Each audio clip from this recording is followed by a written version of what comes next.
اگر کسی خاتون کو حیض نہ آتا ہو تو جاری کرنے کے لیے 5 نمازوں کے بعد 11 مرتبہ سورہ طلاق کی آیت نمبر 4 کا یہ حصہ واللائی یئسن من المحیط، واللائی یئسن من المحیط، یہ پڑھ کر پانی پر دم کر کے پئیں۔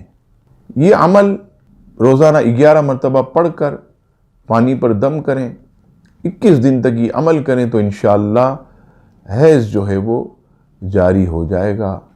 اللہ تبارک و تعالی ہر مسلمان کی ہر بیماری کو دور فرمائے، آمین ثم آمین۔